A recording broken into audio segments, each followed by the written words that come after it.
today we're going to be reviewing the Oregon Sure Sharp Chainsaw Chain Sharpener. Say that 5 times fast.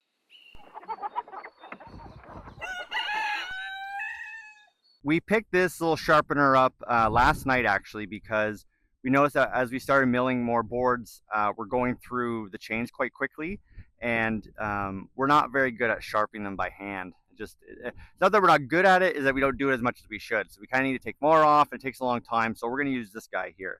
The sharpener comes in 2 versions. This is very important to note. Ours is the 12-volt version. There's also a 110, which will plug into your wall. With the 12-volt, this will plug into your cigarette your cigarette lighter in your car or your truck. It also comes with an adapter. So for this guy, we just plug it in, and then I have a deep cycle marine battery here for our solar panels that we're going to use to power it today. But any type of 12-volt battery, car battery, will work just fine. Okay, so this is what it looks like up close. There's the kind of the main Dremel-like body, and then there's the guard here that will spin off. Now we don't need to do that right now. Now what you'll see here is there's angle guides on here, and I'll show you how to use those in a little bit, but it goes from 25 to 35 degrees. Chances are your chain is in the 30-degree range. And then this is the grinding stone. It comes with 3. I'll put up the different sizes they have. I don't remember them off the top of my head, but they're small, medium, and large. And today we're going to be using the small and the medium grinding stones. If you're using a Stihl, I believe any of the 1 series will be using the small, the 2 series will be using the medium, and then 3 series and up, generally you will use the large stone. The way this works, guys, is you have the adapter, so this will either go right into your car, but today I don't want my truck running, or maybe I don't have a truck where we want to use this, so we're going to use a battery. So you just literally just plug them in together, and then all we have to do here, we come over to the battery, is plug them in. Boom. Boom. We're good. And then with this guy here, I think we're going to actually test it out now. So we're going to use the 170 first because this one's really bad. What we did do is we're going to test them out how well this sharpens. So we have a very new, not quite brand new chain on the 270, which will be kind of our control. And then we have the 291 here that has seen better days, and then the 170. And we'll show you those in a little bit. But we're going to start with this guy here because I think it's going to need the most work. If that gives you a hint on how well it did. So I'll bring you in close so you can see what I'm doing, and we can see how much material this hogs out. So guys, we're going to work on this one first, and you see it's a little bit jaggedy here. So we'll see how well it works at taking this out. This is a micro chain, like a pico chain. So it's super small. So it's a little different than a normal size chain. So we'll see what happens here. So what I'm going to do is I'm going to kind of put it where I want, just a little ways, because you don't want to actually start this on anything with the friction. And as you see, there's a line here, and we're about 30 degrees, so we're just slightly past. And you can also tell by how it being parallel with the, where the tooth is, if you know what that looks like.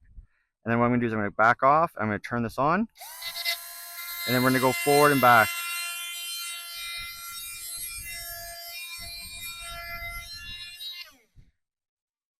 As you see already, that's already better.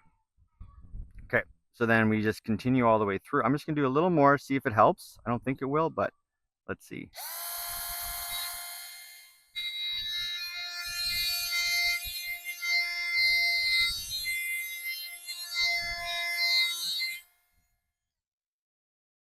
Oh, there we go. That's perfect right there. It's important also to make sure that you're coming back and forth on this so you have even wear on your stone, or else you'll get like a divot and then it won't sharpen correctly. And then so for this tooth over here, all you would do is adjust this way, and you would turn it on, or do the same. So get to the angle. Ooh.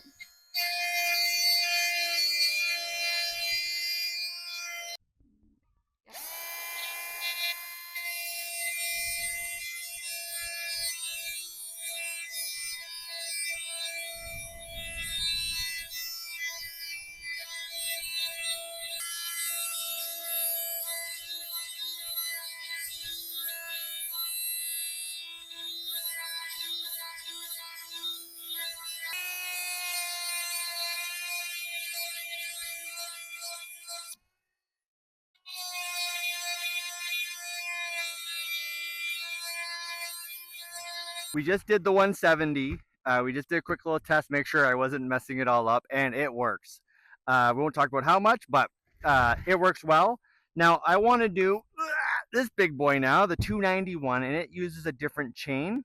Okay, it's a little bit larger, as you might be able to see here. You can pan over here. The teeth are larger, and then the way in which the actual orientation of the teeth is a little bit different as well. This is a 2-1 split, where this is a 1-1 split. So doesn't really matter. Long story short, this is actually, I think, a harder one to sharpen. It was very small, and I kept slipping off. Brad's pro tip of the day is when you're sharpening, make sure that you're flat. Don't, if you go up and down like this at all a little bit, you can pop off these picot chains. Okay, so that's my Brad tip of the day.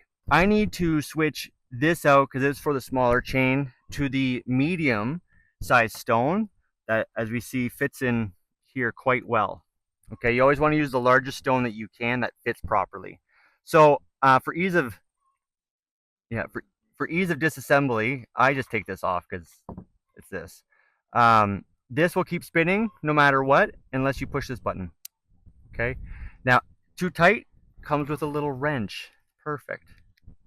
And you're just gonna put it on, and then once you break that, you're good. This has a collet, so that means the more you loosen this, the looser it gets. Oh, it came right out. They actually give you extra collets as well, so if these break, you can replace them. We're gonna put this back in, just a little tight. Put this guy in, tighten it up. Now here's my other little tip of the day. When you're tightening this, don't do it too tight right away. When we put this back on, you want to make sure that you're not too far. I'll show you in 1 second. So see how far out I am here? Okay, so oh wait. So as you see, I'm quite far out here. So what I'd actually like to do is I'm gonna push that button again. I'm gonna loosen it. I'm gonna bring myself down so I'm in line with that little notch. I'm gonna tighten it up. Okay, and then I'm just gonna use the wrench. Do a nice little tightening, and then we're good to go. Now, one other thing you have to look at here is there's the above amount and the below amount, and you want it 80-20%. Okay, this guy is a little bit like 50-50. So what we're gonna do,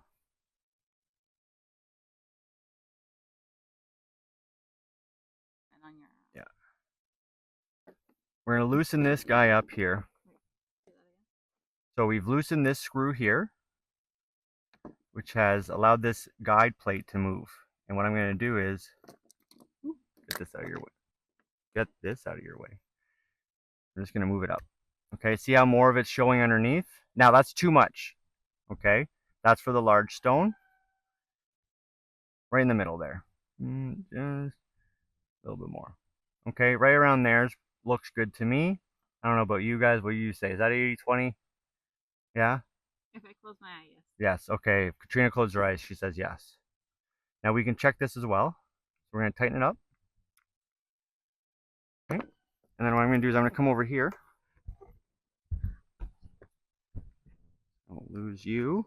Stay there, stay. And what I'm going to do is I'm just going to grab one of these guys here and see how it looks like it fits. So when I look there, I'm not quite touching the bottom. Do you see how I'm not touching the bottom? I have a lot of wiggle room right there. So I'm going to drop this lower.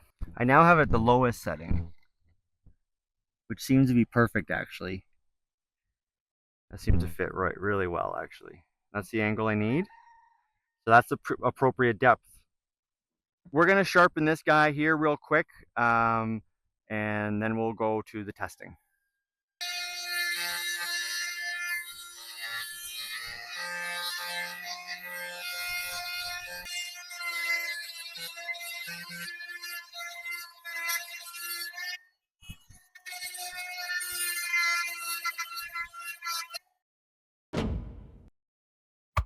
So this is the baseline cut right here. This is on an MS 271, my middle saw, and it did it in 5 seconds, as you can see. It has a almost brand new chain on, so kind of the ideal situation you can expect. This is our MS-291, a slightly larger saw, but we did happen to cut through 4 screws with this chain not too long ago, so some of the teeth are pretty bad. That's why it's going so much slower than the smaller saw, the 271. 16 seconds, so 3 times slower. This is also an oak log, so it's pretty heavy duty. This is the 291 after being sharpened. As we can see here, we're going through quite a bit more quickly. 8 seconds. So we've cut our time down almost by half there, which is fantastic, or maybe a little bit more. This is the 170. This is Katrina's first chainsaw. This is a much smaller saw, and there's a lot of smoke, as you can see already. This chain has been used and abused. This is the saw we give to our friends when they come over, and they tend to like to hit it in the ground and all over the place. So a lot of the teeth were either missing or really badly chipped. So we were able to sharpen it, and we weren't able to finish it all, as you saw there. But in this case, the saw goes through quite well. I'm trying to put no real force on it. Now, with the 2 series saws, I didn't need to at all. This one, I think it gets hung up just slightly, but not really, and it cuts through in about 14 seconds here, which I think is pretty fantastic for such a small saw. So comparing everything here, what we see is we have the new chain baseline at 5 seconds and 9 frames, which is basically 5 minutes and 20 seconds. If we do that as our baseline, saying this is the kind of the best situation we could look at. Now I understand the saw sizes are a little bit different, but bear with me here. Next, we have the MS-291, which went from 1604 sharpened down to 8 seconds. Now that's a 50% improvement. Now I think if we did the rakers, which is the front guide for how deep the teeth chip in, we could probably get that down to about 5 seconds. But I wanted to see today, just using the Oregon SureSharp tool, how much faster it would be cutting through this oak log. So we saw a 50% improvement. And then last but not least is the MS-170. So we didn't even finish the first round, which is wild. And then after sharpening, we're at 14 seconds. Now, this would be a lot better, but we are actually missing, I think, 2 teeth on that chain. So you could probably get this down to maybe 10 seconds. But it is infinitely better than it was before because it can actually cut all the way through. Okay, so the results are in. We just did the 2 tests with the saws to see how they would do compared to before. And I mean, I don't know the actual time differences right now. I'm sure I've put them up somewhere, but huge difference. I mean, this guy didn't even make it through the first time, and then this time he cut right through. And this one seemed like it cut with very minimal issues. And we're doing that on an oak log, so that's not like it's a super soft wood. So it was pretty hard wood to cut through. So we're super happy with the Oregon SureSharp chainsaw chain grinder sharpener. I give it probably an 8 out of 10. So there is a little bit of a learning curve, and setting this correctly is a little bit difficult. Now, to come back to saying that this was on the lowest, I actually did just bring it up just a smidge, and I found it did cut at a better height so that I wasn't gouging out a ton in order to get to that top bit. But I noticed that it was a lot easier. This chain was actually pretty messed up from hitting a couple of screws, so hitting metal on it, and I was able to get those teeth working really well. Now, this would work a lot better if I did anything with the rakers, but I didn't want to do that today. I wanted to just kind of see how this would do, the before and after using just the sharpener. But again, normally you would also take your front guides and sharpen them down or bring them down as well. For the Pico chain, the smaller chain, I did find that it wasn't getting low enough on there, and it was jumping off easily when I was doing it, like the left-handed version of it, if you will. Katrina had a great idea. If you switch the saw around, you can kind of do on your comfortable side, and it does help, but it is a little bit tricky. So I think if you have like a 1 series chain, you may want to think twice about getting this. It is a little bit difficult to use. It did work, for sure it worked, but there might be better versions out there that we haven't used yet. Great, guys. Thank you for tuning in. If you enjoy this type of content of tools or like accessories, cutting down trees, milling boards, I encourage you to subscribe to our channel. I think you'll have a really good time with us. If you enjoyed this video and you think it was helpful, please, we'd love to hear from you. Leave us a comment, and if we deserve it, give us a thumbs up. Thanks, guys. Bye. Right in the forest, cutting those trees, saw in his hand, feeling the breeze. Morning lights shine into the woods he goes. Axes and power, Brad always knows. Brad the lumberjack, swing it to